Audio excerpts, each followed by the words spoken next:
Good morning, class. Today, we are training our ears. I want you to sit tall and close your eyes. And whenever you hear the long I sound or the I sound, I want you to make a silent thumbs up. And if not, I want you to stay still. For example, in the word like, time, and bite. So these are the example words with the I sound. Are you ready? Okay, let's start. Our first word is smile. Smile. Next, sit. Sit. Time. Time. Ship. Ship. And the last word, mic.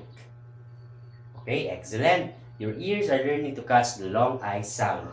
And now, we're going to learn a very important spelling pattern. This is the consonant plus I plus consonant plus E pattern, or CC for short. Okay, but before that, let me introduce to you our rule.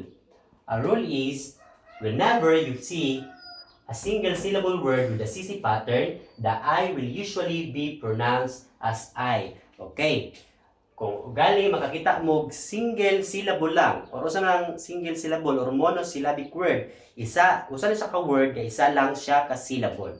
Kung makakita mo ana yang pattern niya kay consonant I, consonant E, ang pagbasa na niya kay I.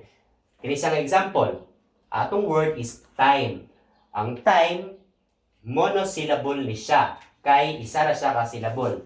Kung ingani gali ang imong makita nga word, muna siya si consonant, si T, consonant ni siya, and then si plus I, then consonant na po, si M, plus letter E. Kung sa pagbasa ni, basta yun. Ano yung pattern sa monosyllabic word, ang iyong pagbasa ni kay time. So instead of T, me, ang iyong pagbasa ni kay consonant I, consonant E man, so time. Kaya kung tangtangon ni mo si letter E, sa pagbasa niya, team na lang siya, team. Pero kung magdagdagan sa E, letter E din is silent siya class. Therefore, ang pagbasa niyo siya kay time. Okay, very good. Now, anita sa ato ang ikaduhang na rule. Our next rule is, in multisyllabic CC patterns is in the stress syllable.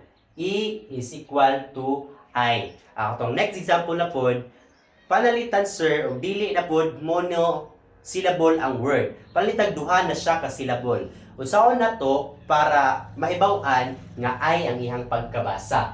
For example, muna sa to ang word. Ang word nga define. Ang word nga define is two syllable siya. One syllable ang D, ikaduha nga syllable ang fine. Karon, atong tanawon kung usay end niya. Ang word nga D plus fine, ang word nga fine dinhi, ang pattern niya kay consonant plus I plus consonant plus E. Para mahibawan ni mo ani daw pa nga I ang iyang pagka-pronounce, kinahanglan makabalo ka asa dapit ang stress ani niya. Let us know first what is stress. Stress is the syllable in a word that we say stronger, louder, and longer than the other. So in this example, asa man na to makita ng stress. So naa siya sa second syllable. So, para itong maibawan, kiningan gi-underline mo na siya ang stress nga syllable. Kung sa gali kung stress ang syllable, i-pronounce daw nimo siya nga longer, louder, and stronger. So, ani siya nga word, i-pronounce mo siya as define. Asa ka mo pataas? Dili sa fine. Kay mo na siya ang gitawag na to stress syllable. Okay, atong timanan ng rule, basta gali sa monosyllabic nga words, muna siya atong rule. Basta monosyllabic ang words, unya naka-follow siya sa CIC nga pattern, ma-pronounce na to siya as I.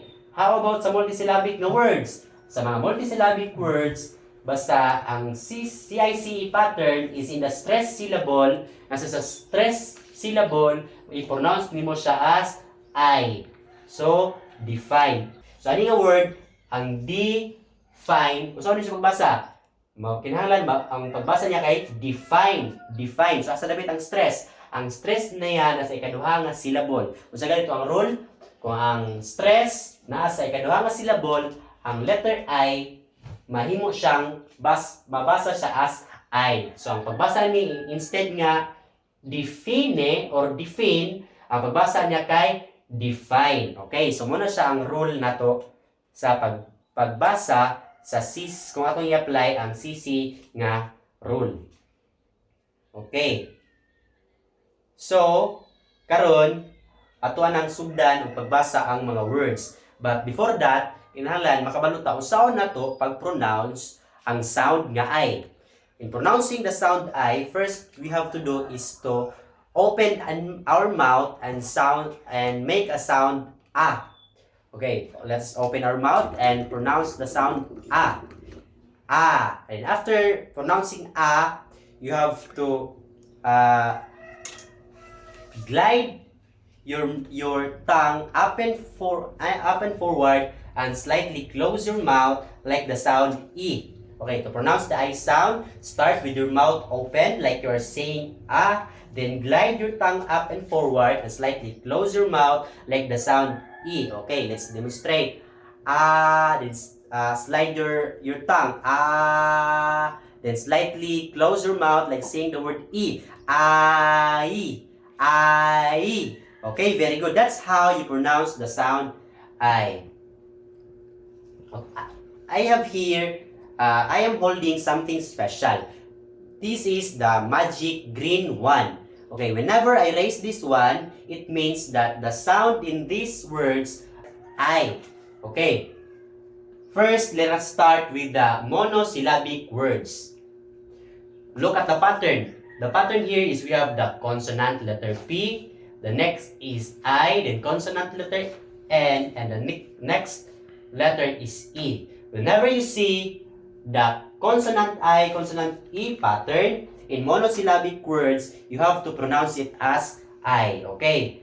And remember, if I raise this green one, it means that the sound of this word is I.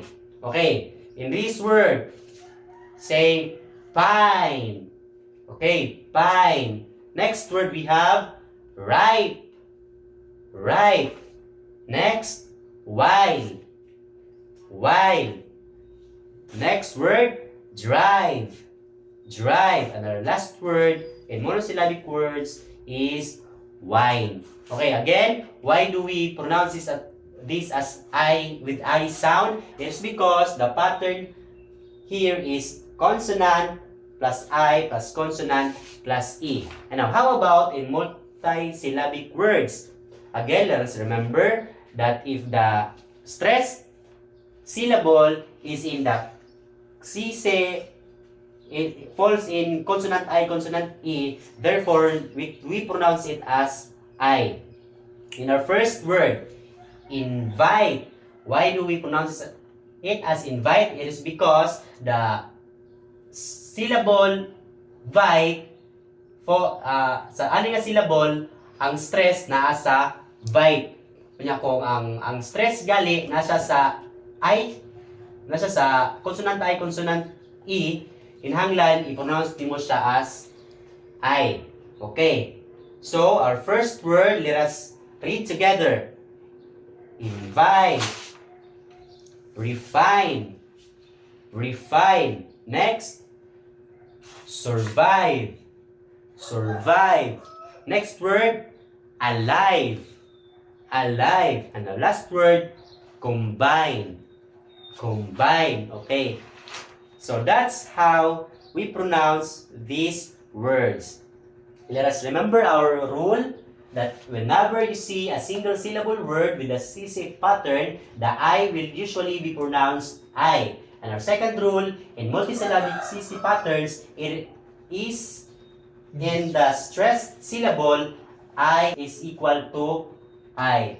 But to check your mastery, each of you will read 15 words. So na ko'y mga kauban, sila ang mo-assist sa inyo ha, kung makabalo na ba mo mubasa sa tuwang ng mga words. So ako i-distribute ang atuang reading sheets na 15 ka book na words para mahibawan nato kung ma-apply na ba nato ang sakto nga pagbasa ani nga mga words. Okay, so very good. Ginahuman na mo basa sa tuwang 15 words. Okay, class, today we learn an important English spelling pattern called consonant I, consonant E, or CC. Atong timan atong rules. In monosyllabic words, if a word follows the CC pattern, the I is pronounced I. And our second rule, in multisyllabic words, the I is pronounced I only if the CC pattern is in the stressed syllable. Well done, class. Thank you for paying attention and participating. Goodbye and see you in our next session.